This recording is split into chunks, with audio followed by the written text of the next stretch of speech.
Guys, dyan na sa Okay, mga class. English. Ang ganda mo ngayon, ma'am. So, sip, maganda daw, Miss Candy naman. Uy, pre, narinig ko ni ma'am. Ay, sorry po, ma'am. Okay, class, please bring out one sheet of paper. Gagawa kayo ng essay minimum of 5,000 words. Ma'am! Yes?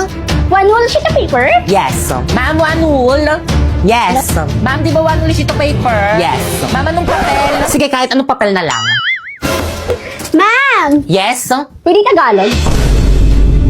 Class, anong subject natin? English po. Tapos gagawa kayo ng essay Tagalog. Nag-iisip ba kayo?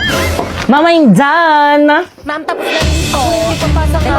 Ng papel. Hala, patapos na sa lahat. Gumawa ng essay. Ako na lang hindi. Paano ba kasi to? O bakit malungkot ang beshi ko?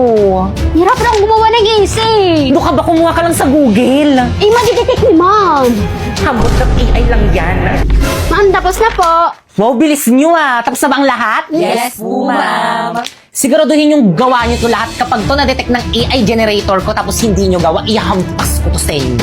Unahin ko yung paper ni Nico. Dadetect ko na ah. Hey!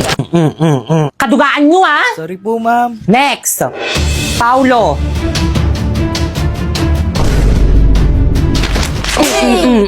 May mapasa kayo, may mapasa kayo. Sorry po, ma'am. Next, Kikay. Tuloy ko pa ba to? Wag na. Total lahat naman para kumuha sa Google. Tuloy po, ma'am. Apa, ma'am, tuloy po. Tuloy niyo po, ma'am. Sige. Next.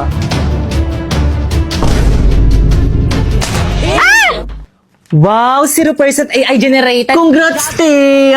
Thank you sa hambot.ai. First, i-search mo ang hambot.ai. Tapos, i-paste mo dyan ang AI-generated answer mo. And then, i-humanize. I-repress niya yan para hindi ma-detect yung AI-generated answer mo. And then, happy na din.